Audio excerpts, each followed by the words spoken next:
This podcast contains potentially adult language, adult themes, definitely drinking, and possibly sexual context. Listener discretion is advised.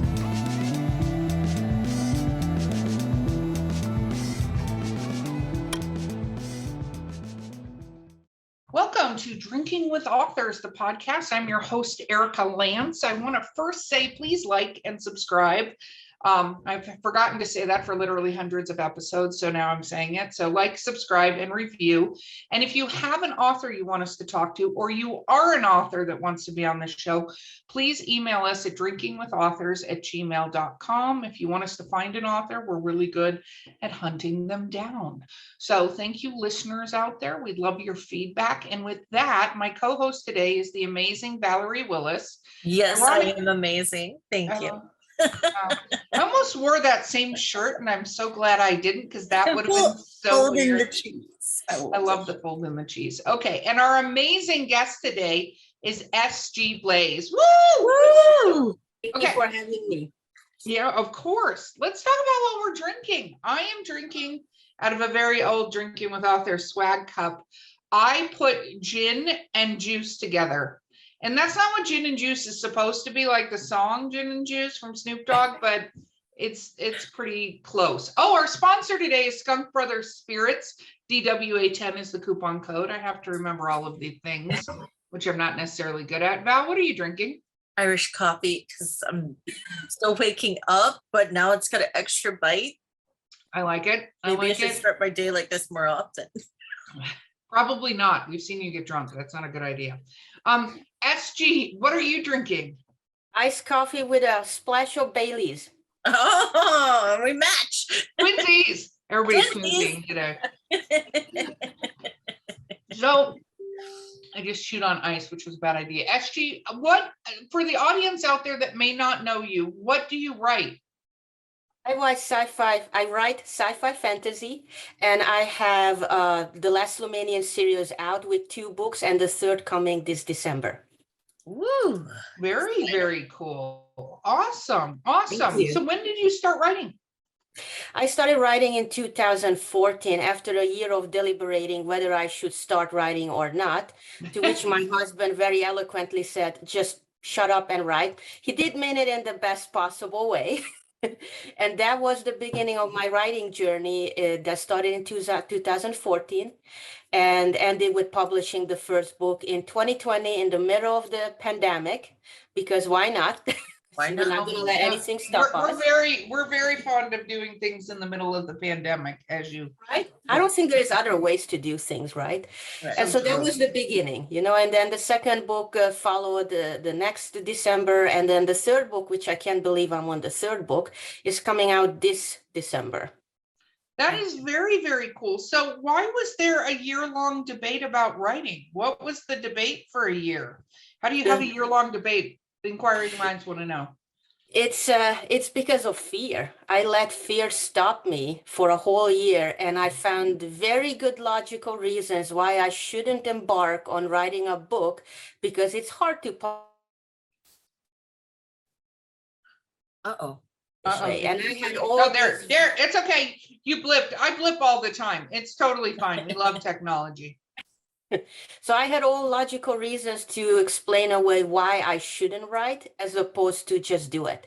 So that was my first lesson to learn, is to don't complain, don't let fear hold you back, just do it. So did you have formal, oh my God, I almost said formal training, like we're ballet dancers or something like that. We are in our own minds. Oh, absolutely. I know you think you're a ballet dancer regardless, my delicate little flower of a co-host, but enough grace. I was going to say you'd have to have poise and balance to pull that off, which you're great at many things. Those two do not happen to be things that you're fantastic at. So did you write before you decided to write a book? Like, was that something you did when you were younger? Like, where did that passion come from? The passion for writing came from a dream, and it was a horror story that I wrote down when I was 10 years old. And it was so scaring that I had to take control of that dream, and I became the hero. I conquered this spider crab creature, and I had to share this story the next day with my class, because what's a story if you don't have an audience for it? And they applauded, they laughed at my jokes, and I was hooked. Oh, And from wow. that point on, I knew I would like to be a writer, but I also need a day job to support my habit. So I focused on getting into the right high school, the right college. And then I met my husband, who lived in Boston at the time.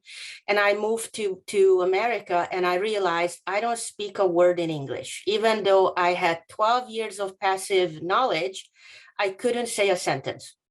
So it basically, I felt my dream was crushed. That's it. It's over. I can't write in English. I can't write in Hungarian because I can't read the books in Hungarian anymore. I need to learn the language. So there was a good 10, 13 year of break to just learn the language. But my brain wouldn't relent on the dream and passion. So when we were on a cross-country road trip in Europe in 2012, I had this dream that spanned multiple books, and I wrote it down. And that was the inspiration for the last Lumanian series. And then, as you know, I waited a year because, you know, everyone have to go and conquer that fear, the initial fear, before we start writing. And now here I am. 14 years old.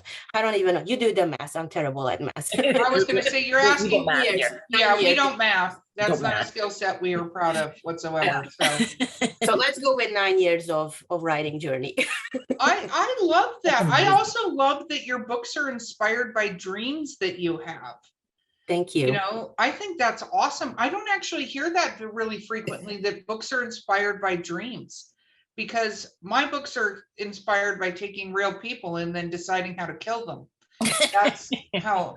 That's you one know. way to do it. That's You one know, way it's to do very cathartic, actually. And let me just say, when you can kill people in fiction, like I have a warning sign on the other side of my office door that says, "Warning, writer at work, you may be written and killed in the story," or something like that, because that's what I do. That's Yes. how I roll. I kill you in the stories. So when you first sat down to write, because it took you a little bit to get it done, what was that journey like? Because, you know, you're like, okay, I'm going to write, and then 6 years passes. So take us on the journey of this first book. I was talking to somebody on a podcast yesterday, and we were talking about the fact that it seems like every book, for the most part, not every person, right? But every book, first book is like this epic, like Lord of the Rings walking journey to Mount Doom to get the book done. And then all of a sudden it's like, meh, whatever, here's a book, here's a book, here's a book. Like there's books everywhere. But that first book is like trudging with no water and Smeagol on your tail. So I like all the Lord of the Rings references I just managed to make in a very short period of time. But what was that like for you?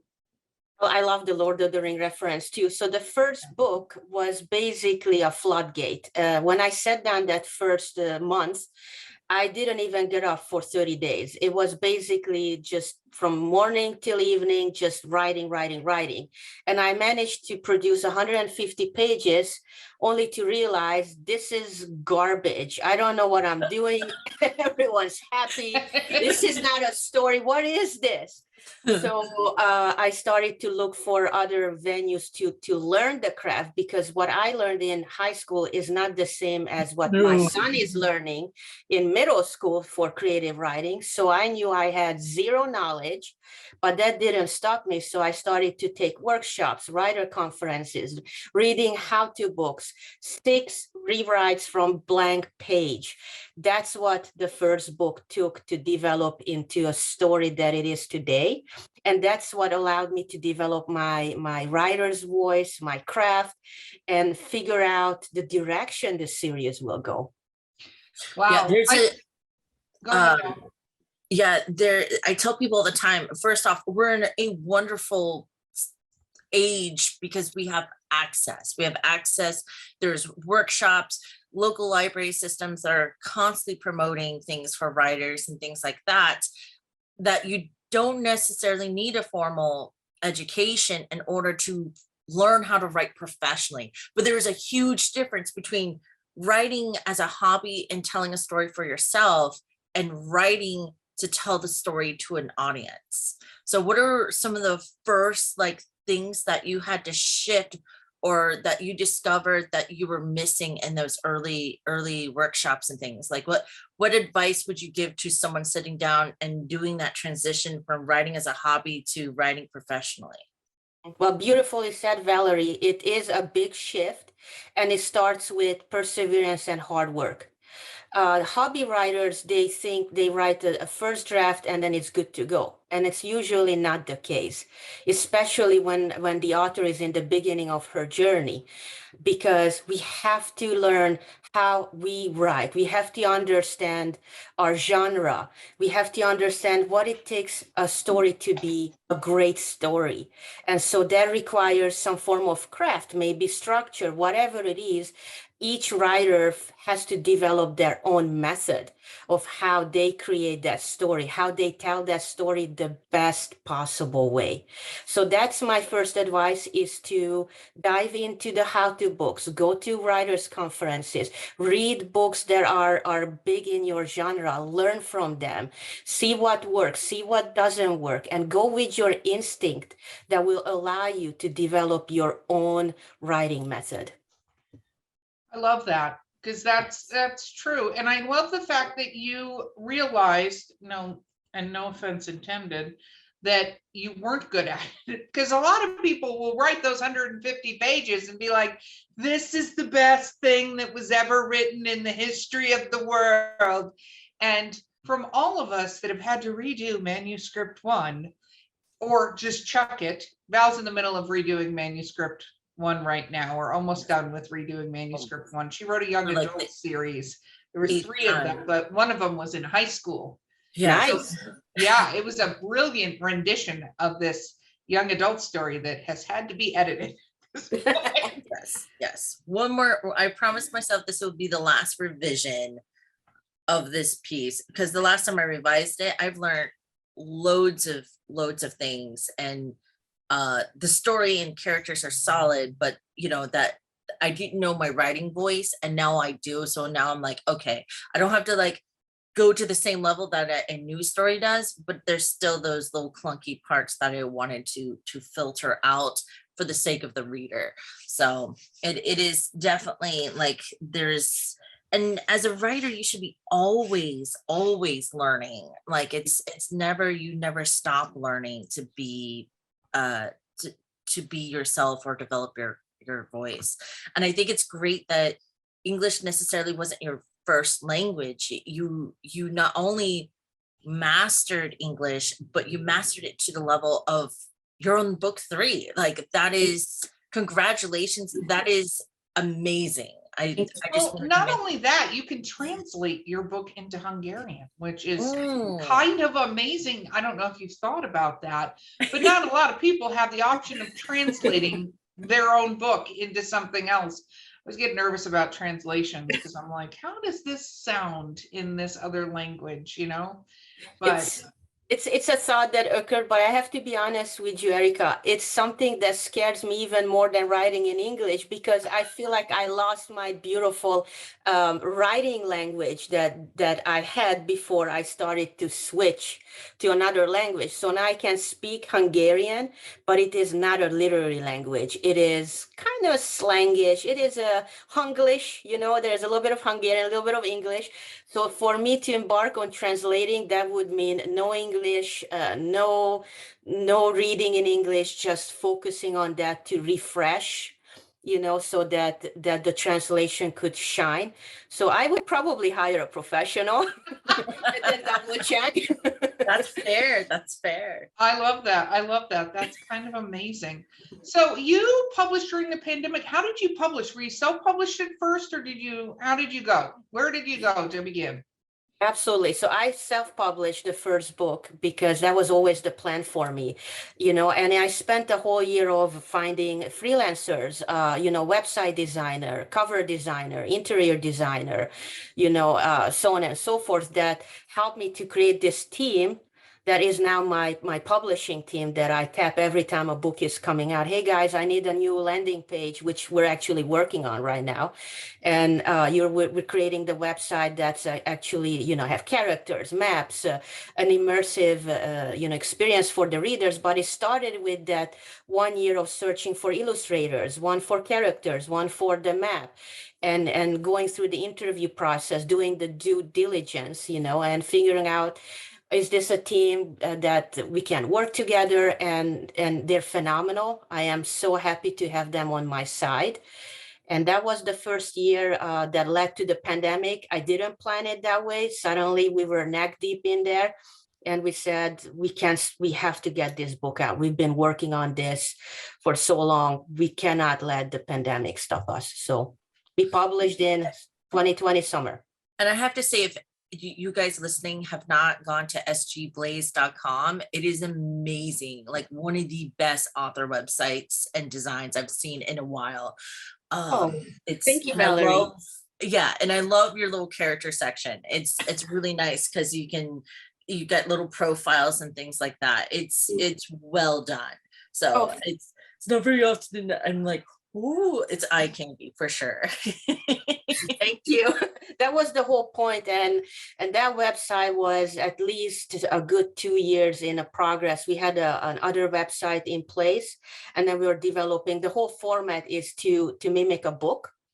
So we have the horizontal layout. You can go from left to right as turning the page. We don't have the animation, obviously, we have some limitation, but that's the whole idea behind that website, that it is like a book. You can page through it and you can experiment.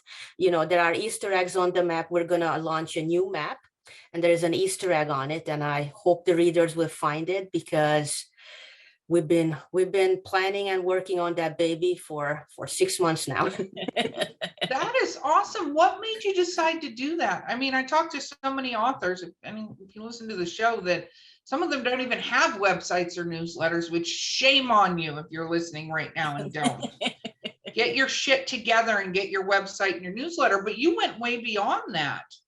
Oh, thank you, Erica. The reason of going way beyond that is that I always approach this series as a transmedia series, not just book series, but potential comic books, TV show, movies.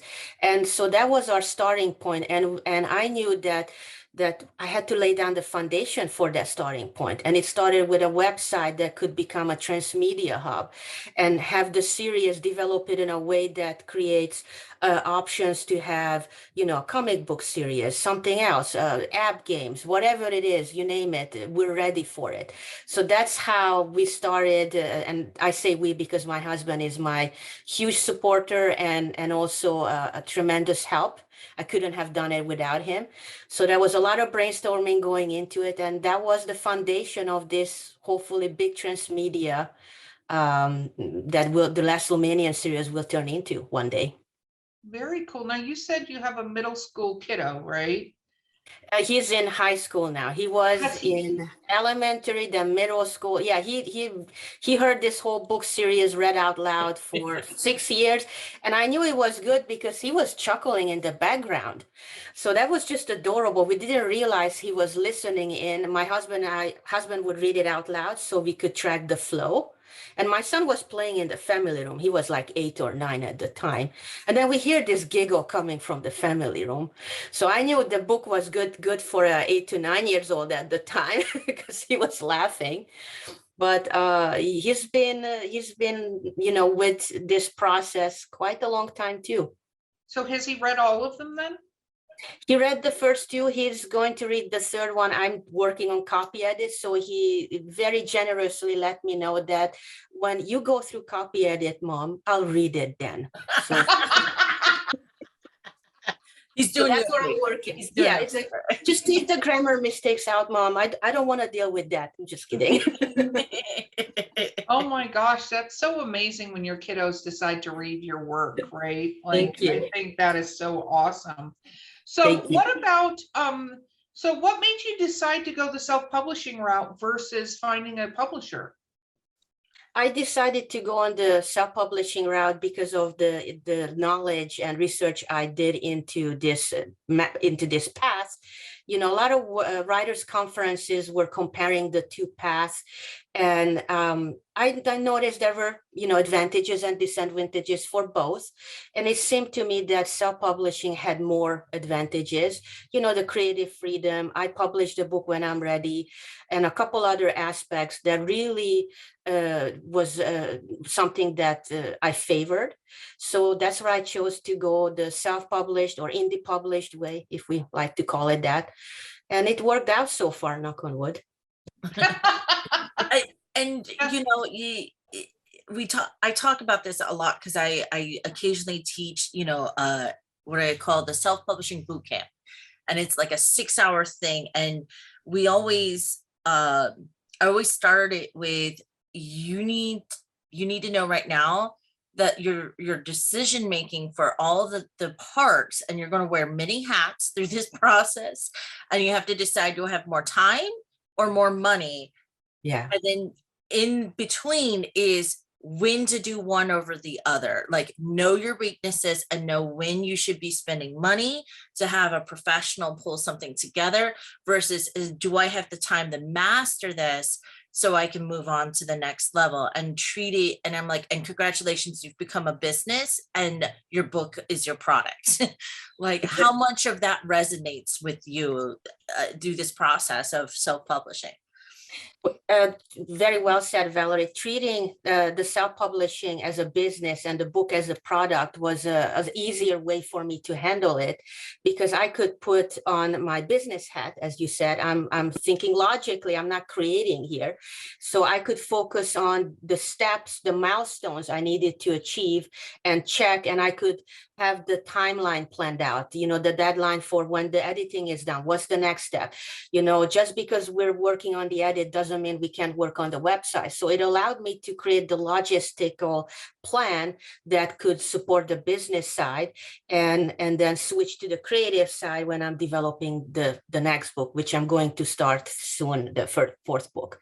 But that was what helped me to approach this, that I knew there are milestones to achieve and it's not impossible. And I can always find freelancers who help me to achieve those goals. Very cool. Okay, we're going to take a quick break. We'll be right back because I saw Val had another question, but she's going to hold it until we're back. I'm holding. Drinking with authors. Hold it. Hold it. Sample locally sourced, quality distilled spirits in the beautiful Columbia River Gorge. At Skunk Brothers Distillery, we're family owned, brewing small batch grain to bottle spirits, just like our grandfather did back in the Prohibition era. From handcrafted bourbons and moonshine to flavored blends and cordials infused with local fruit. Join us for a tasting tour and buy Skunk Brothers Spirits straight from the source. It's all in the family at Skunk Brothers Spirits, located in Stevenson, Washington. Okay, so we're back, and Val, you had another question. You had a follow-up, I think. Yeah. What was your process? Because I don't think we get very often to talk about this.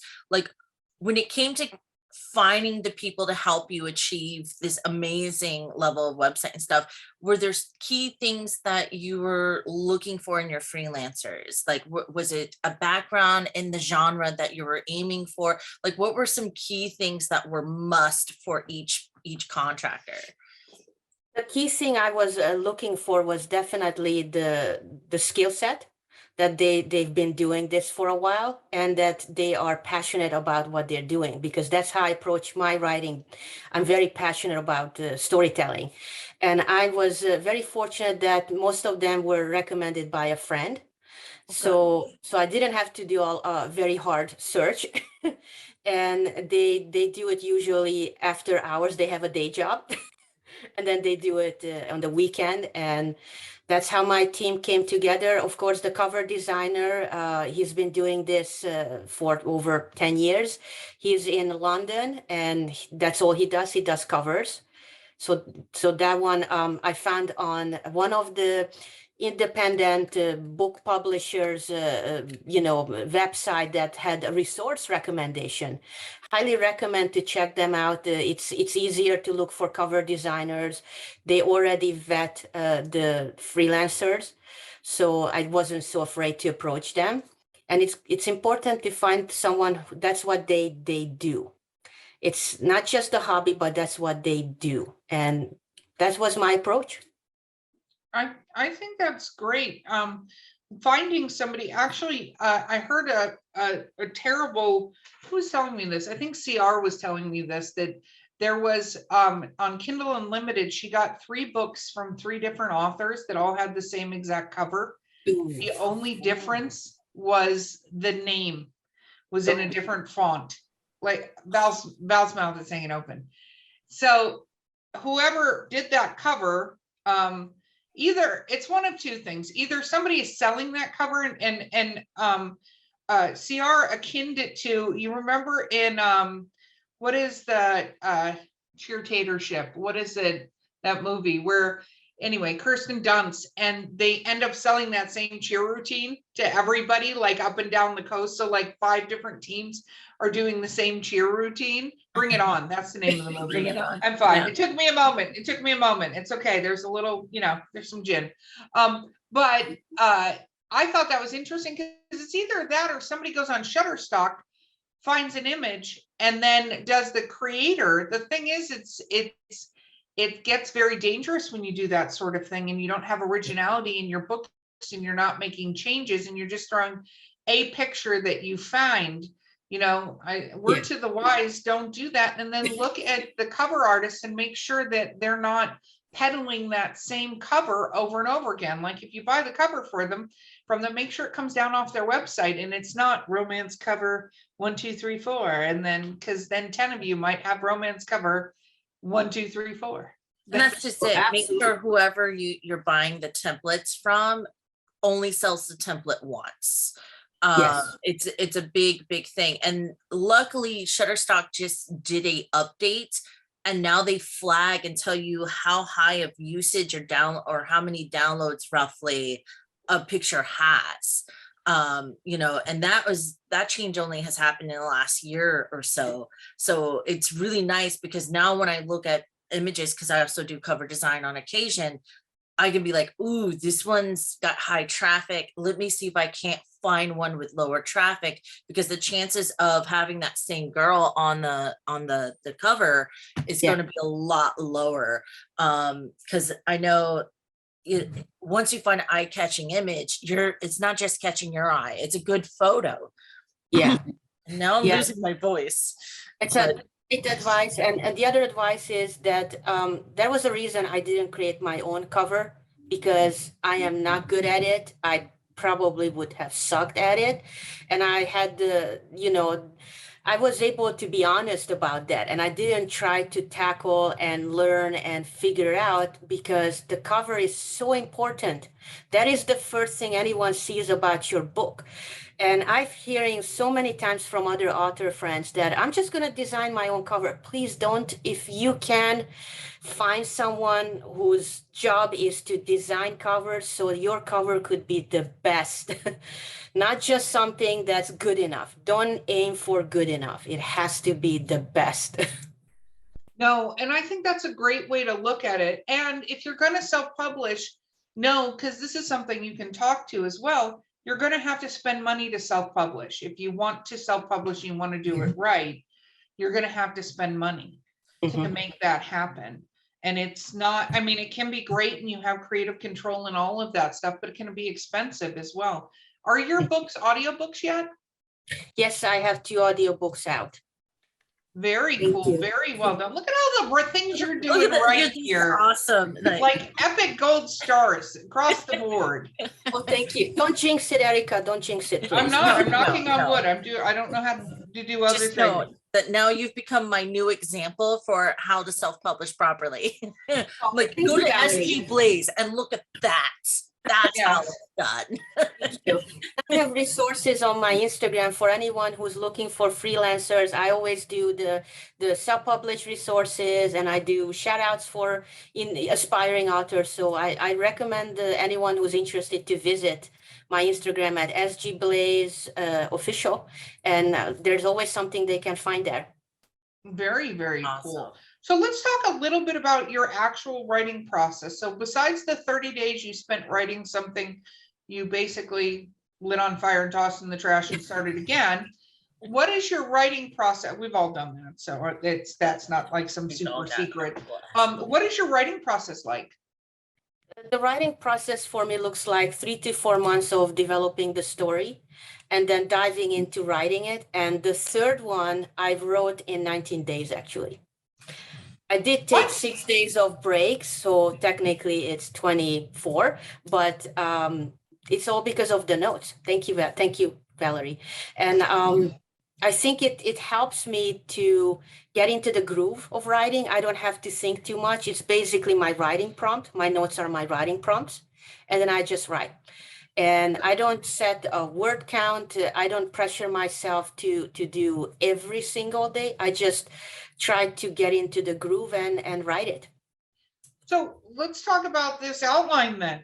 For 3 or 4 months that you're writing this outline, because a lot of people write these gigantic outlines and then they still take just as long to write the damn book. And I'm like, why are you writing a 50,000 word outline to write a 100,000 word book? You've now, like, it's 1.5 times what you needed to write. So what does your outline look like? It's not just an outline, Erica. It's actually have sections. So the first one is a basic structure. The second one is characters, because these characters are not just hanging in the vacuum of space. They're connected organically, and usually they have different approach to the conflict, the central moral conflict. And then I have the world building that's structural, and then I have the world building that's for telling the story, what is the daily life looks like, what is this society looks like. And then I have a moral argument, and then I have the actual scenes or outline, and then I go into writing. So I have multiple sections when I develop my story. Well, I think she should just be sitting here teaching us how to do this, because I'm like, what are you talking about, lady? I'm crazy pants. I write like 300,000 use your words a year, despite everything else that I'm doing on the side. I know you write a lot. I'm just saying the way she's approaching it, Miss. No. What makes over there folding the cheese, crazy pants. Building her Bible for her world, her characters. Like when it comes to fantasy or science fiction or anything that's not of the same world as us, or embarks or splits in like an urban fantasy and kind of changes the rules of what is considered the normal life or slice of life, you have to keep track of all that, because if you expect yourself to remember by the time you hit book 3, you're not. It's impossible. It's too much information, but it's crazy that you can blossom this entire society, this entire cultures and characters and things, but you have to write it down. You have to write it down and refer back to it often. And then each story is going to need its little, I do something similar. Like my Cedric series is on book 5 now.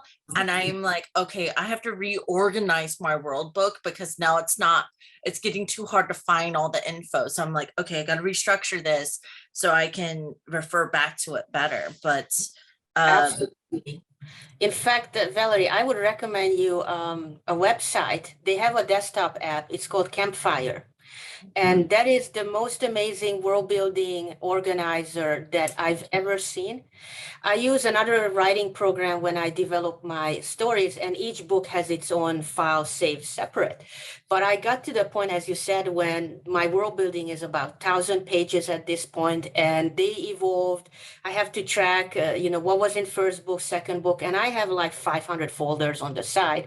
And it gets messy when I'm looking for one thing and it takes me an hour to find it.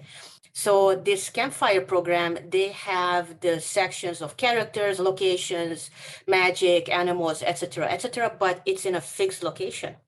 Yeah.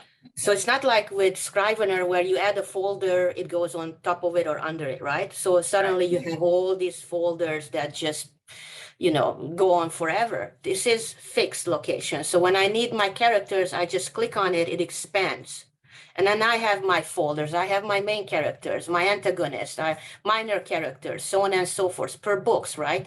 So it helped me to reorganize my world building, which I'm still in the process, because it is critical to know what you wrote, to know how that evolved, to look back. Highly recommend. Very cool. Very cool. Look, see, we are learning things. Or did Yeah. you already know that, Val, who knows everything? No, I've never heard of campfire. Now I'm like, I need to Google this. Okay. So actually, what about, have you, because your book got published during the pandemic, what has fan interaction been like for you though? Have you done any live events yet? My first live event was actually this June. I went to the American Library Association convention, thanks to IBPA, who had a big booth there. And I had 1 hour of signing session, and it was a blast. My husband and my son were yelling that, "Why fantasy? Come and get it." And then I would hand it out free of charge, sign it if it was requested, and it was a blast. I wish I could do more of it, but that was my first one. Hopefully not the last. Yes, no, because your genre is ripe for going to like a comic book convention and stuff like that, which I'm sure your son would love thoroughly, just being around all of that stuff. So that was exciting. Yes, ALA was definitely an interesting event. That was our first year there too, as well. Yeah, no, that was weird. But what about emails? Do you have like any fan pages on Facebook or anything like that where you're getting interaction? I do have Facebook, Instagram, Twitter, and my favorite part is that getting little messages from readers that they read the book, they loved it. When is the second one coming out? When is the third one coming out? So I do have some interaction. And then I, of course, see the reviews on Goodreads and Amazon coming in. So it's always fun to see what the readers think of the books and what they're looking for the most. No, that's very cool. What about reviews? Do you read all your reviews? I used to. Learn the hard way that there is no need to read every single one of them. So I usually have a filter. It's my husband who says, "You got to read this one." So I read the filtered ones. But joke aside, every review is amazing and helpful, and I can still learn from them. I just don't have to read them every day, if you know what I mean. No, I think that, it just depends. Some of the reviews can be great. It just depends on what you're utilizing them for. Yeah. We talked a lot about that, because if you just take it personally, every time somebody reviews your book, then no, do not read your reviews. No. You should never do that. It's a horrible idea. And and I always tell people to remember, reviews are a reader sharing their experience for other readers to decide whether or not this is their cup of tea. Like what turns away a reader for 1, 2, or 3 stars might be a 4 or 5 star kind of book for someone else. It's not necessarily, every review has value for a reader, not necessarily designed or meant for the author. But if they're saying there's grammar quality issues, you might want to take another look at things just to check. But other than that, to me, that's for readers to share with other readers, and a reader's going to look at it and say, "Oh my God, they were upset because there was too much blood and gore, but I love blood and gore." Like they're going to be able to decide. Exactly. And that's what the best part about being a writer is that it's once you have your book on published, then you let your baby go and it lives its own life, and you get to see some of the interactions, but it's from afar. I don't have to hold my book's hand to survive anymore. So it's really is such a great little extra look in of how my book is doing. So that's how I try to look at it, that reviews are not for me, as you said, it's for everyone else. No, that's very true. Very true. Are you a fan of this particular genre? Did you grow up reading this genre? I am a huge fan of sci-fi fantasy, and that's because my dad, when I grew up in the second half of the Soviet oppression, so my dad smuggled Hollywood movies in, because when they would come to the Hungary, you would have that weekend when they premiere to watch it, and then good luck to you. So when the first Star Wars movie premiered, it was in '79, and I was 1 year old. So I couldn't watch it, and my dad was very upset about that fact that he couldn't share this amazing story with his children. So he decided that he's going to rebel in his own way, and he's going to smuggle in these movies, not to sell them, but to translate and use his own voice to dub them, so that his kids who don't speak English and his wife who don't speak English, we could watch and enjoy this movie. And we would have weekly movie nights every Sunday night. And that's how I watched Star Wars, Indiana Jones, Rocky, Terminator, you name it. He would get his hands on it. He would catalog the VHS cassettes, and it was just his hobby. That was his hobby. And that's how I got my love of sci-fi fantasy. It sparked my imagination, and I still love it. I think that had to be so much fun when you heard these movies not dubbed by Dad the first time. I would love to hear Dad doing some of the voices, like Dad doing Princess Leia. Like, what was that? Oh, my dad was an engineer. He passed away, unfortunately, and he was very serious about this. So he would have the headphones. He would go and find all the equipment that he needed, the best VHS recorder, and another one, because you have to do the recording to get. Don't get me started. So he would have the microphone on with the headphones, and he's like, and then Leia said, "Don't go there." No voices, just monotone, because his job is to get you the story. His job is not to be the actor. And then he said, okay. That is the best. I hope you still have some of these. I really do, because that's kind of amazing. That is. I do. That is super sweet that he Thank did you. that. My dad actually took me to the opening of Star Wars at the Chinese Man Theater, because I was 3 at the time that happened. And I remember it because I remember the music like that. You know, was one of those things that apparently was important enough to remember, unlike some other things. Okay, Val, you get the last question, my friend. No pressure, but it better not be stupid. You know, God, there's so many questions I could ask. I'm trying to pick. Now the pressure's on. Last question. I'm like, oh, which one of these is how important it is that because you've mentioned the support of your husband, even your kiddo has a level of support for you, and then your dad definitely supported the imagination. Like, how important has it been that your family has been a part of your journey as a writer?